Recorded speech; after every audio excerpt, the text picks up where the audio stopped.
everybody up by licking their foot that's sticking out under the cover, or just getting up on the bed saying, like, okay, let's wake up. And it's been perfect, because then I'm the one that goes out and walks it in the cold, wet, foggy morning. But I love it that she's got everybody up. But the kids wake up real good when she wakes them up. Me, it's I don't want to wake up. It's Monday, but it's great. So I'm thinking we may have to keep this dog. I've been talking to Laura West and the rescue and foster people, trying to figure out how I can get her to them.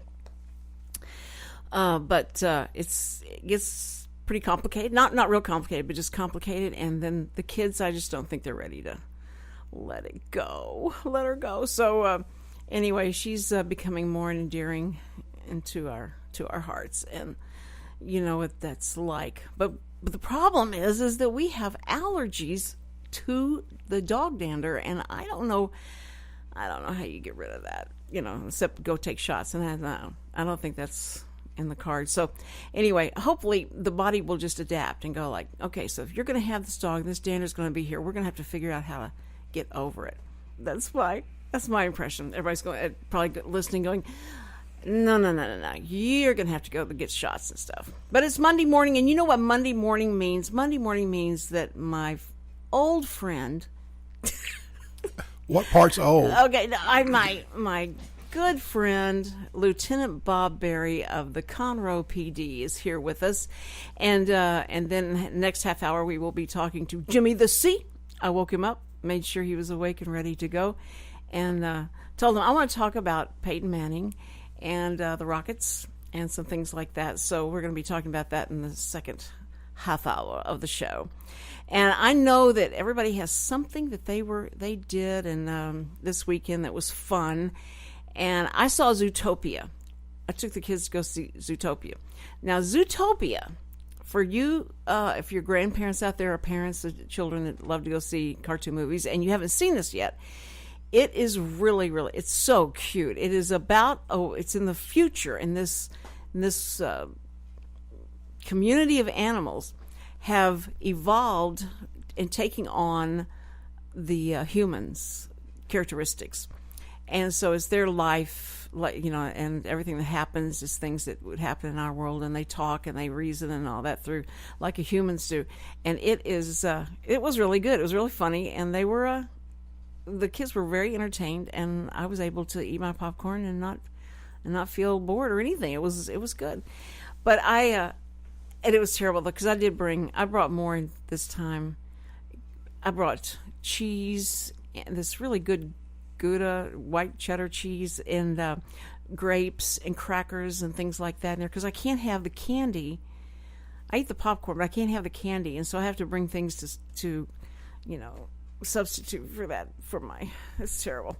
But and the steak wouldn't fit in so I can have meat and salad and vegetables and all that stuff, but a lot of that just didn't translate well taking it into the movie. But while I was in Zootopia, I was behind these three little old ladies trying to decide what they're going to see. And it really is bothersome when people walk up to the ticket place and then start looking up there and saying, now let's see, I don't know and then they ask the person selling the tickets, have you seen this? Have you seen this? And they want, a little bio on what it is, and a synopsis of what it is. So anyway, I said, well, have you guys, London is Falling is really good. London Has Fallen is really good. And she goes, it is. I said, now there's gore in it, and there's, blood. I don't know if violence. Are y'all up for that? And only one lady said, I like that. So then they said, no, I don't want to see this. So I said, okay, have you seen Risen? And they said, what's Risen? So I was trying to explain to them really quick so they make up their mind. And they all look like, oh, that sounds good. That sounds good. And one little lady turns back to me and says, this better be good, because I'll come find you if it's not. And the other lady said, and she will do it too. And I had to bite my tongue not to say, well, then y'all ought to go see Deadpool. Have you considered Deadpool? No, but I didn't do it. I did not do it. So anyway, they saw Risen. I didn't see them afterwards, luckily, and I left. But my oldest daughter was trying to figure out whether to go see Deadpool, Risen, or The London Has Fallen, and she went. I gave her some money. I said, "Here, surprise, go see a movie and have fun," and she chose Risen, and she said it was great, and she said, "You're right. I never expected it to be like that." So, have you seen it yet? No. Okay, Bob Barry, good morning, and tell me what you went and saw this weekend. Well, excuse me. First off, yesterday was our 23rd anniversary. Oh, yes. Oh, that's great. So, of course, we're busy. She's been in and out. I've been in and out, and what we did was we went to Brio. Yeah. And had dinner there last night, yesterday afternoon, and then we went to the theater and we watched Revenant. After eating, did you eat a lot of meat and red meat? And she did have a steak, and I had the chicken. Wasn't that a great thing to eat right before you go see Revenant? Wasn't that perfect? Have you seen it? Of course, yes. Yeah, okay. Yeah. Well, and we watched it, and it was very intense. Uh-huh.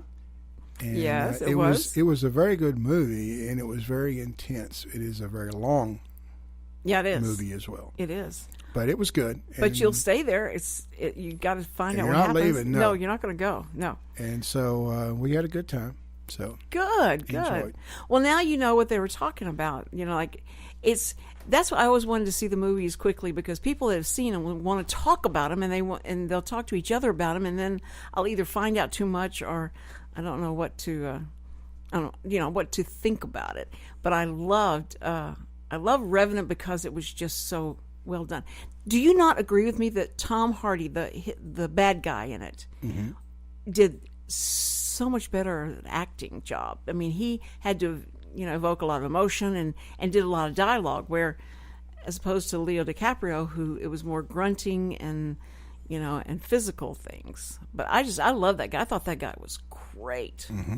Tom Absolutely. Hardy, his name. Yeah, and that's why I was so shocked he didn't win the best supporting actor, because he was really good. Now we did, we had a contest. Richard and Connor and I did a contest with Hillary Moore, and it was Connor's idea. He brought even the list of the 5 top categories of the Academy Award, and then we chose which one we thought was going to win, and then the one who chose the most would be the winner and get to go to the movie for free and get popcorn and all that. So Connor, who made up the contest, won the contest. I don't know if that was a conflict of interest, but he won it. And so he's going to get money enough. I said, do you want the money or you want the tickets? And I'll come buy it for you. He said, no, give me the money. So I hope he ends up going to the show with it. But anyway, that's what made it fun to watch the Oscars, because I watched the whole thing. And I found out nobody else that was in the contest watched the Oscars and sat through it. But it was good. I think you and I talked about the Oscars after, because you were here Monday and it happened on Sunday night. But anyway, it was fun. They had, I think right before the Oscars, there was a article that one of the voters, the actual voters that they send the movies to, and they look through them, and then they're the ones that Waterhouse keeps in secret, came out and talked about how bad the movies were this year, and was just totally honest about how, the ones that were up for Best Picture and all stunk. They were no good and all that. So I do still want to go see Spotlight. I don't know. I may be the only one that hasn't seen it yet. My daughter saw it, and she said, you have got to see that movie. It is really a good movie. So, and it won Best Picture. So usually they bring them back out so that you can watch them and put them back in the theaters. But I guess this one's already gone to Netflix and everything. So I'm going to have to watch it on that. But anyway, okay, now Lieutenant Bob is always here for us, so that if we have any legal questions, with the law, any questions concerning the law that you have to follow, and the police will get you if you don't, he's here for that. And if you ever had a question you wanted to ask him, you can always call in 936-647-3776. Now I have a question when we come back from this break, Bob. And it's about the police officers just sit on the side of the freeway waiting to catch you. And so I want to talk about that, if you don't mind. We come back on the Cindy Cochran Show. Okay, everybody, listen. Don't you go away. We got so many things to talk about today. See ya.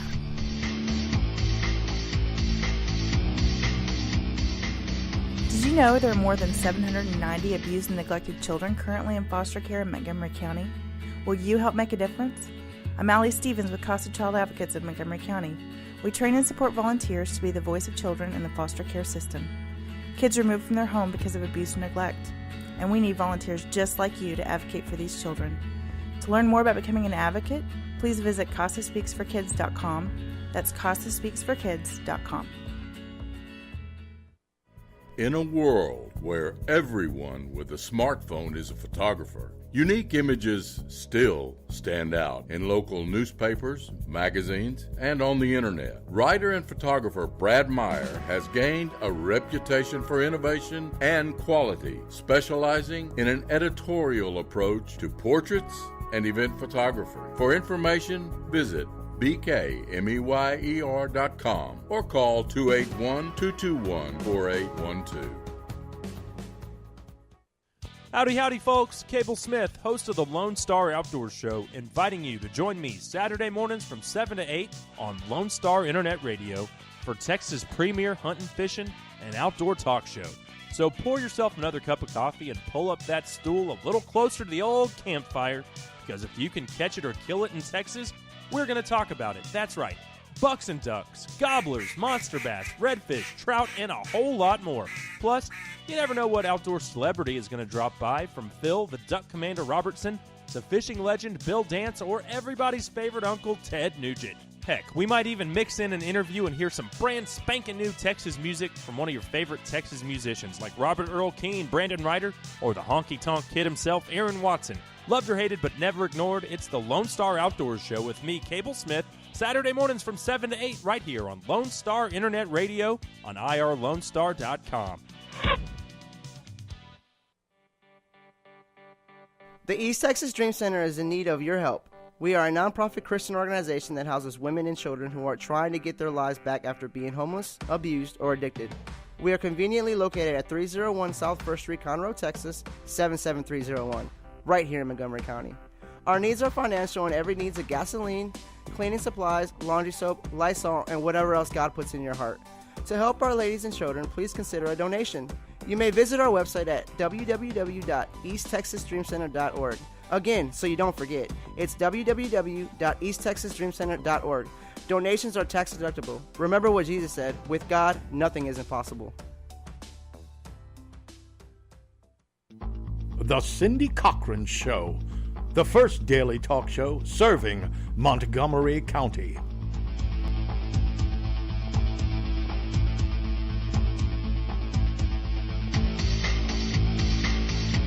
And we're back on the Cindy Cochran Show. One of the PSAs that ran, the public service announcements or the commercials that ran while we were off the air, I was listening to this guy who was so enthusiastic and so up, and to me it was like a new show that happens on Saturday here in Iowa Lone Star Community Radio from 7 a.m. to 8 a.m. And I was just wondering, I was asking Richard, I said, now I don't know this guy because he's so enthusiastic. So his name is what? What's his name, or the name of the show? It's Cable Smith. Cable Smith? Yeah. Oh, that's a nice name. Cable Smith. And it's country western music? Country music? It's hunting and fishing. You clearly didn't listen to the... I was listening to his voice. Oh, well, I just caught the last part of it. So it's hunting and fishing, and so he does it remotely because he's always hunting and fishing, and so he just comes into his house and records. He does it in his home and sends it to me. That's very cool. That's such high-tech stuff, that happens like that. He doesn't sit here and physically talk and let people come by the window and look at him like we do. So it's not that he loses any credibility with me, but I just think that's really cool. Okay, so moving on. Anyway, that's from 7 a.m. to 8 a.m. I like to cross-promote. I like to promote all the other shows that are on, like Michael Players, that's on Wednesday at 2 o'clock with country music artist live in the studio. And then there's Hanging with the Haters at 12 o'clock noon on Wednesdays, and they are live in the studio. So there's still some of us that are playing it old school and doing that kind of thing. Anyway, okay, Lieutenant Bob, here's the question.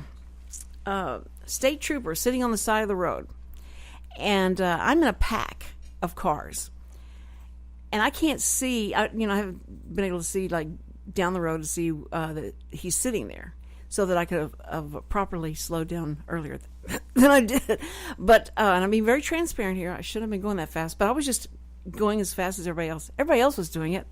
That didn't usually work either. But anyway, so we're going down the road, and all of a sudden, I see him because, I just see, like, there's his taillight because of this truck been in front of me. I did not see him. There he is, and I'm going like, okay. I had no time to hit the brake or anything, and I kept looking back in my rearview mirror, because I'm the one that's going to be, pulled away. I know it, pulled over.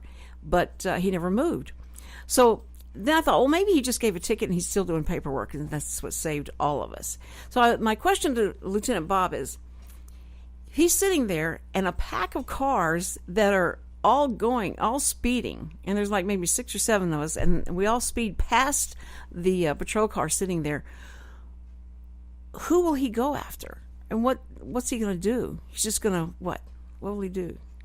There's several things that we look at. The first thing is, the goal is not to go write tickets necessarily. Okay? The idea is to make traffic safer. Right. And to do the speed limit. And a lot of times when there's groups like that, they may all be going over the speed limit to some degree. And so what happens with that is we can't catch all of them all at once.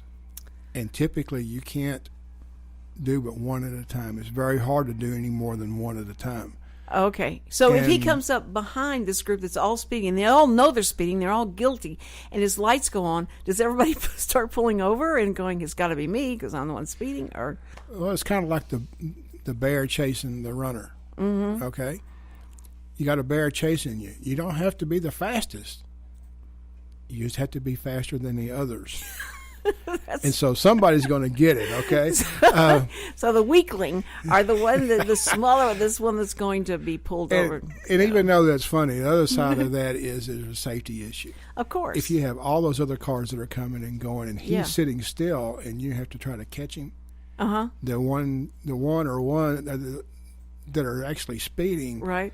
You may or may not be able to catch the first guy that's coming in the pack. My idea is, if I was a trooper, especially troopers, I don't know why troopers are just so much more intimidating, but there's a state trooper that drives up. I can just see him. If I was one, I can see myself just turning the lights on just for fun, and watch people pull over that know that they're guilty. He's got to be talking to me, because I've been in front of one and they turn on the lights, and you just immediately I pulled over, but he was just trying to get around me because he was chasing something else or trying to get to a scene or something. And there I was sitting there. I said, "You idiot, Cindy! Look at you! You just said you were guilty, and this is it."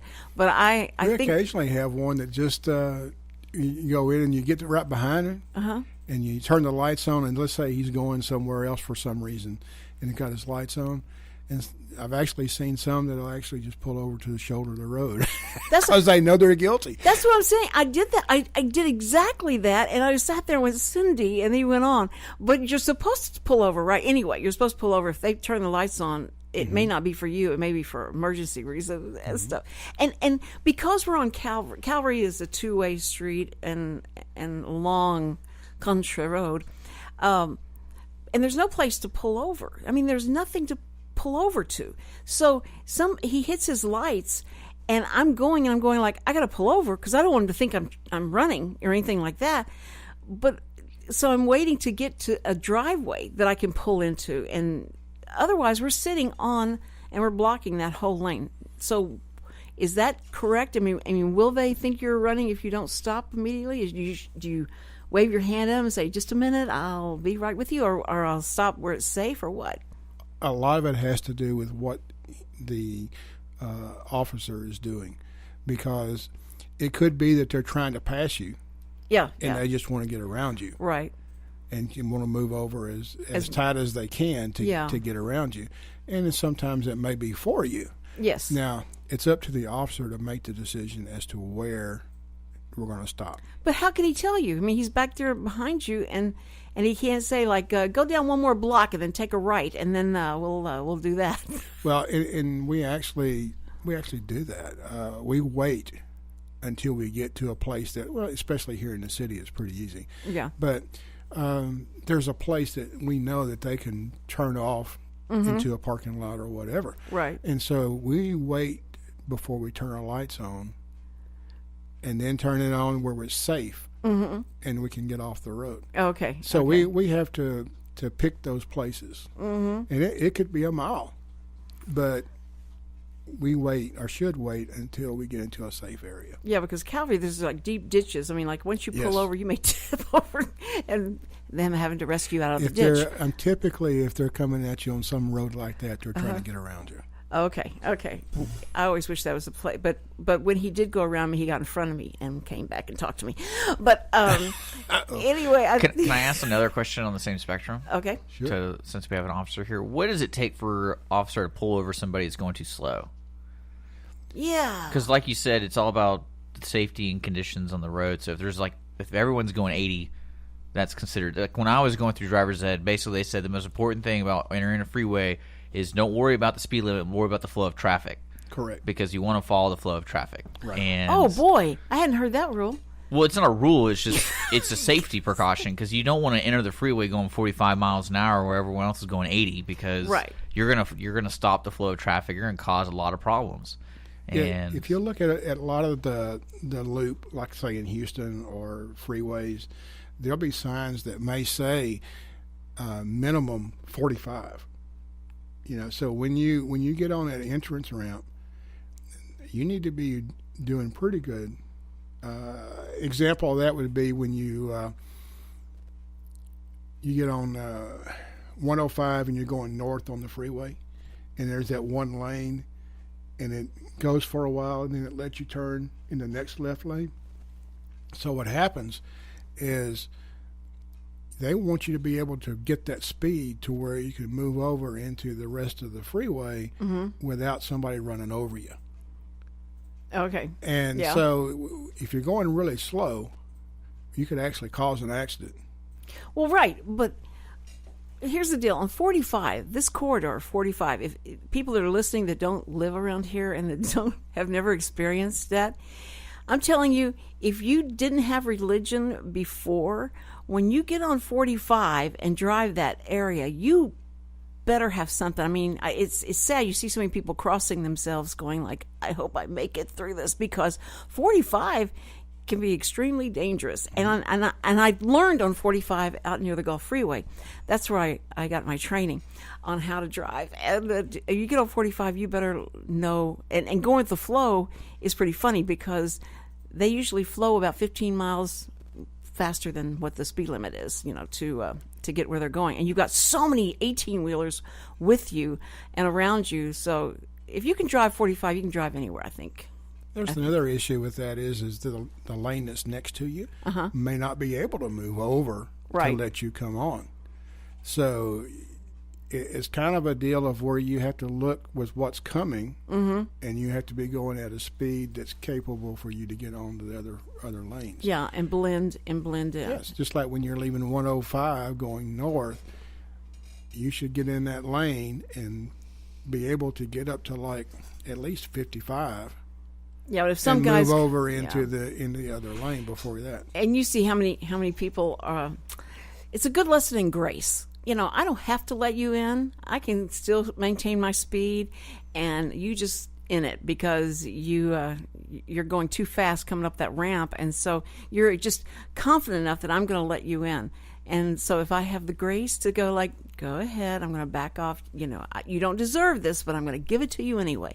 It's a good lesson in that. Listen, we're going to be right back after this break, and we're going to be talking to Jimmy the C and sports. We'll keep the law there, okay? Always there. The law is always here with us. We'll be right back in a couple of minutes. Don't go away.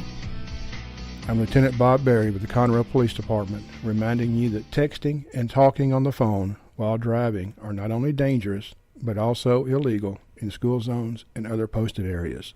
Drive safely and alert. Lone Star Internet Radio is now bringing you the weekly business hour show each Monday morning at 11 a.m. My name is Rick Schisler, and I will be your host. Each week we will be bringing you local, area, and national business news that you can use. The program will also feature an interview with a local or national business person who will share their own experiences, successes, and failures in operating their businesses. Our show is for anyone who already owns a business, whether they work solo or have employees, and for those who are thinking about starting their own businesses.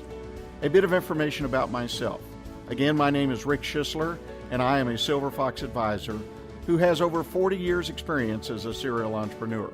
As a part of our show, I will offer some advice and encouragement on our monthly topic, and I will take your questions by email at rschisler@silverfox.org or call into the station at 936-647-3776. See you on the radio Monday at 11 a.m. for the weekly business hour.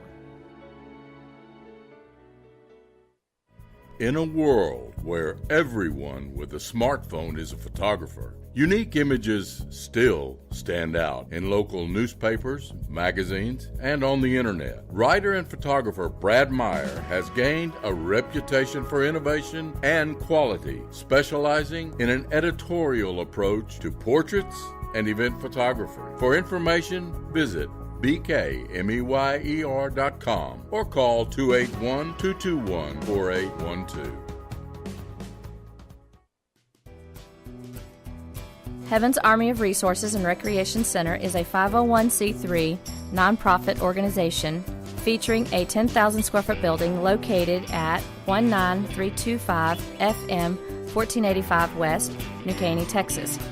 At Heaven's Army, we offer over 26 different services free for all ages, from karate, dance, drug and alcohol classes, anger management, parenting, food and clothing pantries, to just name a few. We are supported solely by volunteers and private donations. Our main mission is to glorify God in all that we do. At Heaven's Army, we strive to be a hand up, not a handout. Come check us out at 19325 FM 1485 West, New Caney, Texas, or call for more information at 281-689-5864.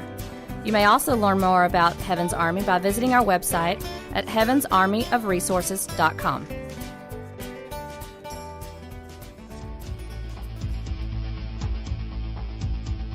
And we're back on the Cindy Cochran Show. Man, Richard, I barely saw your hand do that. That was a new signal. It was a nice signal, but it was a new signal, so I was like, was that me? Okay. We're back on the Cindy Cochran Show with Bob Berry, Lieutenant Bob Berry of the Conroe PD, and we have been talking about traffic and how to maintain your non-ticketed item. So if you just try and do the things they say to do and be nice, everything will be fine. Right, Bob? It's just, go Safety. by the rules. Safety first. Safety first. Safety first. That's what it's all about. And respect your officers. I just love thinking about all the stories that officers have about when they come up and that window goes down. What's the first thing out of those people's mouths? So one day, if y'all put those together in compilation and write a book, it would be so funny. That would be a great book. So try and do that. Listen, it's also Monday with Jimmy the C. If it's Monday, it's Jimmy the C and Lieutenant Bob Berry on the Cindy Cochran Show. And on the phone right now, so happy, so perky, so happy to be alive, and it's Monday, is Jimmy the C. Good morning, Jimmy. Jimmy? Oh, it's that time already? Oh, okay. I know. Poor baby wants to be in bed sleeping. I have a quick being nice to the officer story, and it actually worked. Okay, tell it. A few years ago, I was in a hurry. I was working, and I was just hauling butt through Oak Ridge. Uh-oh. And I saw the cop on the side, and I'm like, oh, man. And I just passed. I was going to Portofino. That's where I was headed to. And I'm like, oh, man, I know he saw me. And instead of just, trying to be whatever, before he even hit his lights, I exited. and I saw him kind of coming up behind me. And before he even hit his lights, I pulled over into, was that Main Event or whatever right there. Uh-huh. And I was like, I already know. And I just pulled over so you wouldn't even have to hit your lights or chase me. And he goes, I appreciate your honesty. You knew you were doing wrong, and I explained to him, I was in a hurry, but I know I was doing wrong. And he could have hit me because I was going pretty fast. Uh-huh. And in the Oak Ridge, he gave me a warning, and I filed some good tickets in Oak Ridge. Like, man, I'm getting a ticket. Oh, man. I was honest, and I knew I did wrong. He gave me a warning. But here's the deal, Jimmy. You should know. I mean, I would have been writing, I would have gotten my license out, my insurance and all that, and trying to figure out if I got enough money to pay this fine. Because in Oak Ridge, they don't have a lot to do. They got a 2 square mile area to patrol. So they're looking for something to do, something different in their routine. So you are real lucky. Thing you never want to do that on is the Shenandoah side. Shenandoah is like got the worst reputation about stopping you for if you're going 2 miles over the hour. Yeah, over the hour. Yeah, over the mile. If I would have been up a little bit further, I would have been on the Shenandoah side. Yeah, that's right. That's right. So it is. I'm glad you got through that. That was good. And being nice and being honest. All right, now we will talk works. About Peyton I want Manning. to talk about Peyton Manning. Yeah, I mean, is the only person that's really, really glad that he quit was Eli, or what? Probably, because I was thinking that too when you called me earlier wanting to talk about it. And all I can remember is his smug face. That's right. After that last touchdown, going, God, he's going to be Dad's favorite again because now he's got as many rings as he needs. Right, but if his mom just turned around and said, just remember, though, this is his last game. He won't play anymore. That would have put a smile on his face. So Eli may be happy about it. But what is he? Did he say what he was going to be doing now? Did he say he's going to be? Probably delivering pizzas for Papa John's, I think. I'm not sure. Or some more of those. All their commercials. Yeah, he has really gotten into a lot of commercials. I can't. The song that he sings where he goes, Parmesan is on whatever, something's on that Nationwide thing. Yeah, Nationwide song. Now I can't get out of my head what he sings instead of the Nationwide thing, and that was not smart on Nationwide's part because now I can think of it as Parmesan is good to me or something. But he just doesn't. He didn't have. To me, the excitement that he was so excited that he was going to get to be on these commercials. The weekly business hour is coming up next. I just got to jump in here, Jimmy, because I just saw Rick Schishler, who is the host of that show, and they're coming up right after me. So don't forget that. He takes people and takes them through all the beginnings, the ending, and the middle, I'm sure, of business and how to get your business started and get your business profitable and all that. Isn't that right, Richard? Okay, I got a thumbs up. I knew that sign. Good. Okay, I did that right. All right, Jimmy, back to you. Okay, now, I told you I was listening to a little bitty part of a game, the Rockets game, Saturday night, and I heard just enough thinking that they won. And they lost it? They lost the game. The announcers were probably exciting because I want to say the Rockets were probably trailing most of the game. I guess the Rockets made a game of it, so the announcers had something to talk about besides everything else. Oh dear! So they got excited. Well, that's poor Rockets. They lost another one, and they're a game below 500, but they're sitting in the 8th playoff seed, which you think that it's a possibility that they may? No, they're too far down, right? Oh no, they can make the playoffs. It's once you get in there, what can you do? Yeah, well, that's the thing. And they act like they're done, like it's over. Let's go rest and recharge. Well, they'll win. Yeah, they'll win a couple games and lose a couple games. They haven't had a legit winning streak, and the miracle would be is that they catch fire at the end of May, going into the playoffs. That's the best case scenario. But I haven't seen it. I haven't seen it out of these guys. I just don't see the enthusiasm. It's like, man, we're just going through the motions, and it's sad because they're going through the motions, but they're still actually in the playoffs in the 8th seed. Right. If they actually put some urgency to it, they're probably pretty good. They still have the talent to get something done. I just don't think the chemistry's right. The chemistry's gotten bad this year, and I don't know why. Well, that guy, who's the guy that's the main player that is like the J.J. Watts of, the Rockets? Nobody. Don't ever respect J.J. Watt. Okay, I'm sorry. No one on the Rockets has J.J. Wattness. He has the big beard. The beard, though? I think you're talking about James Harden. Yeah, James Harden, him. So he's not even able to pull him through this, right? This is, has he been... I mean... Because he was the one everybody looked at. A lot of points, but yeah. it's you can have one guy scoring all the points when everybody else isn't doing anything. Right. The problem with him is he chokes. Don't say that. Don't say that. You're not supposed to ever say that word. That's like a huge... You don't say that word around the playoffs. Rockets. The elimination game last year, he set the all-time record for turnovers by a single player. He had like 13 turnovers by himself. That's usually what an entire team will have. Yeah. He did that by himself last year. And the year before that, breaking shots. And man. I don't know. I don't know. Well, we need something. We need. Honestly, Dwight Howard's going to be gone.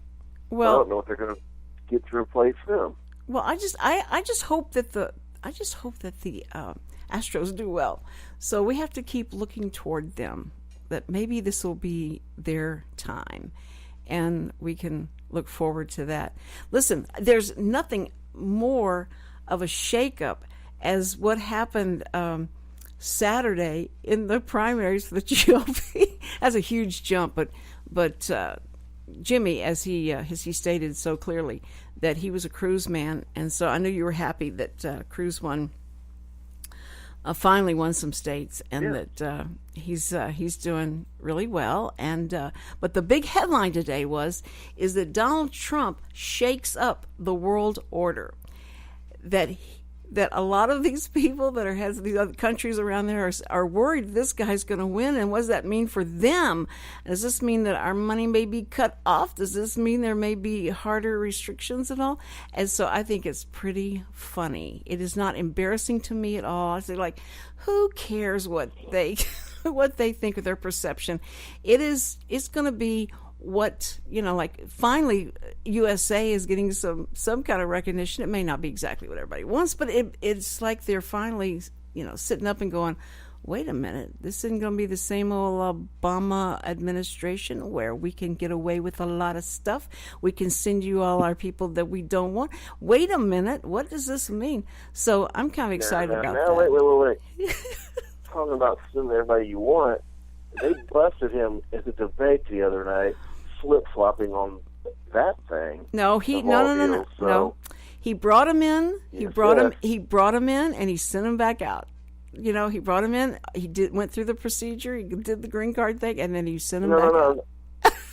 They asked Trump what would he do, and he flip-flop on his answer. That's the problem with he is all talking, no substance, and when you try to pin him down on policy, he literally does not understand. That's the problem. Everybody's just like, yeah, man, he's mad. I'm mad. Okay, but Jimmy, once you get past the madness, Jimmy, nothing there. Jimmy. And he wants to talk about his junk in a presidential debate. I'm like, what is this? Jimmy, wait a minute. It's like, oh my God, it's a high school debate. Okay, Jimmy, wait. I agree there's a lot of stupid stuff that's going on, but listen to this. All those people that know what's going on, all those people that are revered of having all this intelligence and all this experience, they don't know what's going on either. Those people have not got it right either. So please, that's why people are so behind Trump. They really want to stick it to the man and say, you know what, you guys who know everything, you guys who... He is the man that they hate. No. He's the guy with all the money that everybody hates, that everybody's mad because he always buys influence. Well, then why is he drawing crowds of 25,000 people that are just yelling and screaming and going crazy? Because we have turned into a society who loves to watch train wrecks, who loves car wrecks, and likes to rubberneck. He is a train wreck. but people are not registering. This guy will have his finger on the nuke button. And it's just oh, Jimmy, now really be it's serious. No, Jimmy. Nothing's going to happen. It's just, I think it's just so funny that everybody thinks it's going to be like a humongous, the day he says he puts his hand on that Bible and goes, I do, and that everything goes to hell in a handbasket. And I don't use that word lightly. So it's not going to happen. I think there's way overreach of fear. And your boy Ted is feeding into that. He's feeding into that. Yes, he is. You say that all this is going to happen. Listen, I hate that we have to stop this. I got to go to break. Listen, Jimmy, now that I got you all started and everything, and I just appreciate so much you letting us talk to you. So, Jimmy, have a great day. We love you, Jimmy the C. Man, you too. All right, bye-bye. Love you too. All right, bye-bye. Okay, we're going to be back on the Cindy Cochran Show. You can't miss any of this. Don't go away. We'll be right back. At Jazzy Junk, volunteers reclaim, restore, and recycle. Jazzy Junk is a non-profit resale storefront where you will discover wonderful, unique finds at very affordable prices on furniture, antiques, books, art, home decor, and more. When you shop Jazzy Junk, you support New Danville, a community for adults with developmental disabilities. We receive new donations daily, so plan a visit to Jazzy Junk today to find that perfect item or gift. Our motto is here today, gone today. So remember to hurry in and shop often for the best selection. Jazzy Junk is located in the outlets at Conroe on League Line Road and I-45 North. Call 936-441-4500 or visit our website, jazzyjunk.org. That's JUNQUE for more information and store hours. In a world where everyone with a smartphone is a photographer, unique images still stand out in local newspapers, magazines, and on the internet. Writer and photographer Brad Meyer has gained a reputation for innovation and quality, specializing in an editorial approach to portraits and event photography. For information, visit bkmeyer.com or call 281-221-4812.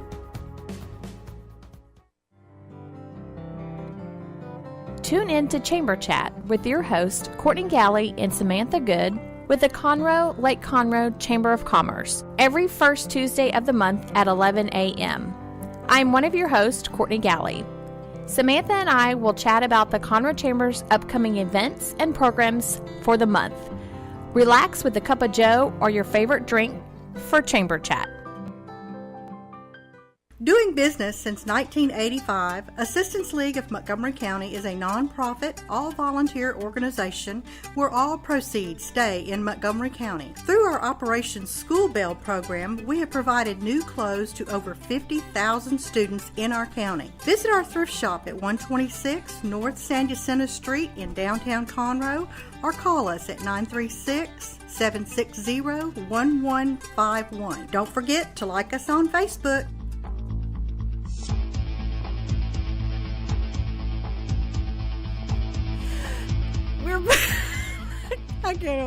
We're back on the Cindy Cochran Show. Sorry.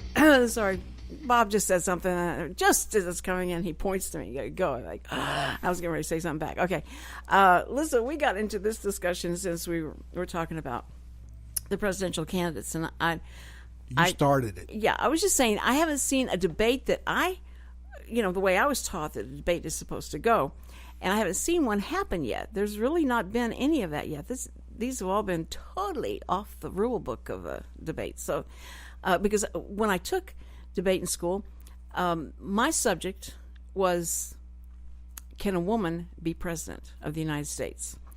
And so and everybody laughed at me, think I was going to do this, and like, I can't believe you're going to do one of that. You've lost already before you even got up there. A woman can't be a president.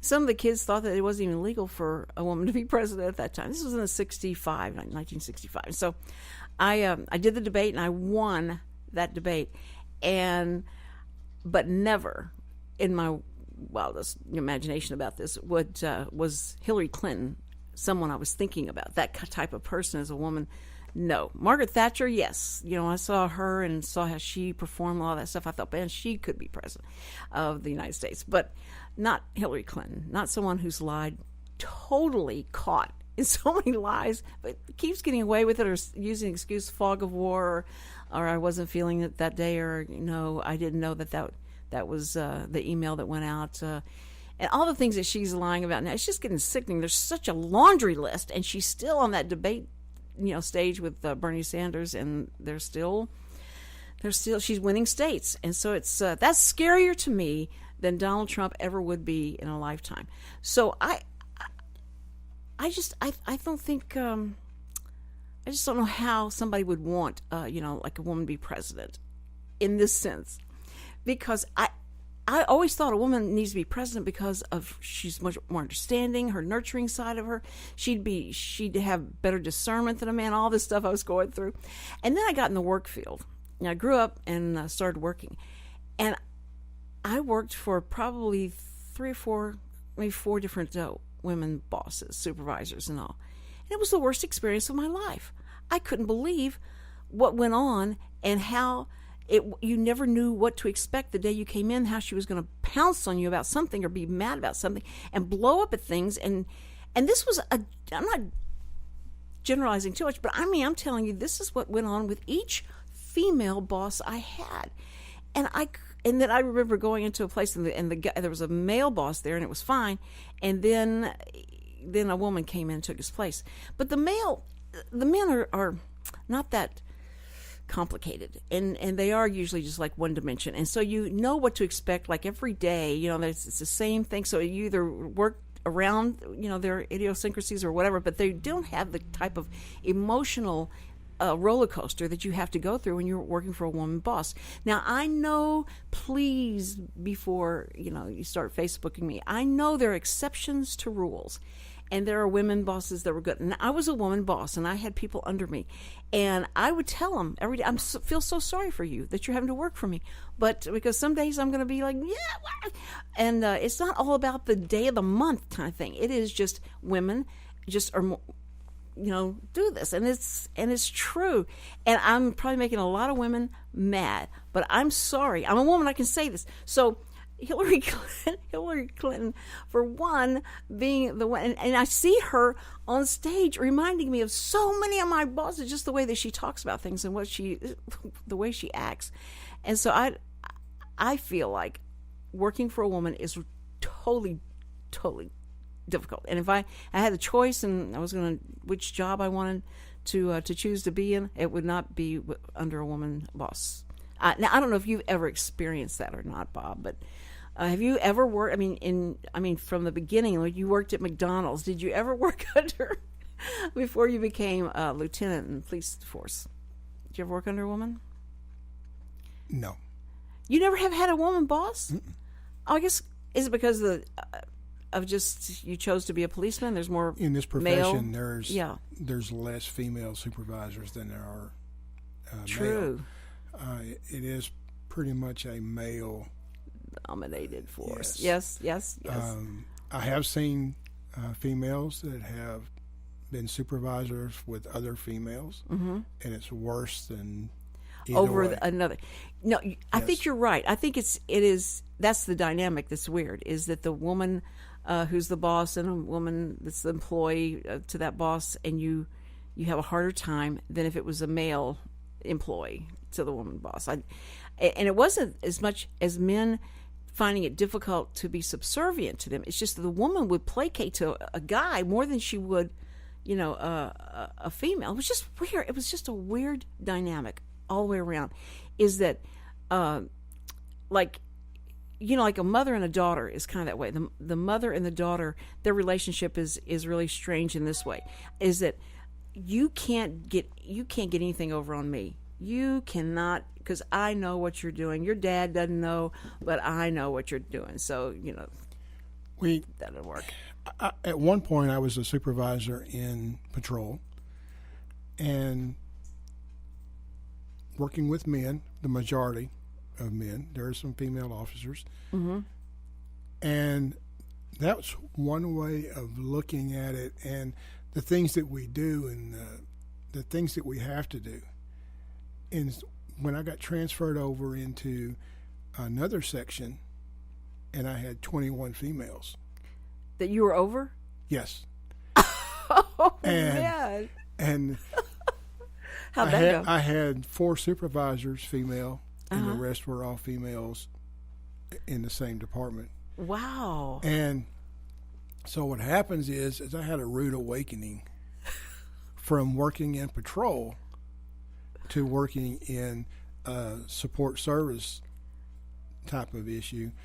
And I found that in some ways working with women is better, and then there are some that are not.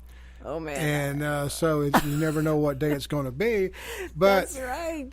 As a supervisor, you have to go in and adapt to that position. Right. So and they probably don't give you sensitivity classes to women. It's more of to races and things like that. But do they give you sensitivity Depends classes? on how you go. They may give you a class. You're going to class and learn how to deal with a woman. That would be an interesting class to go to, is to how to deal with a woman, because there is nothing more it's like trying to put your finger on the mercury, and hold the mercury down, because or herding cats kind of thing in the emotional sense. And it's not a sexist, tone or anything like that. I'm just telling you this is reality. And this is the way all it works. all you women who are very stable, do not ever, you're just very level about everything and probably heavily medicated. No, I'm kidding. But you women are just exceptional. Exceptional, because men it's just easier to work for a man because they are so shallow in the sense in a real emotional sense. They're very shallow. It is, and they're very transparent most of the time. Now there's some men that could be maybe have that girly side to them, but it's just not there. I mean, it's just women are difficult to work with. But having said that, you understand this is real reality radio, and my opinion is my perception is my reality. So anyway, remember my disclaimer. That's just what I think. But listen, we'll be back tomorrow, Tuesday, 10 to 11, and we're going to get in even more relational type of situations and questions. Listen, you come back tomorrow, 10 to 11, and Wednesday and Thursday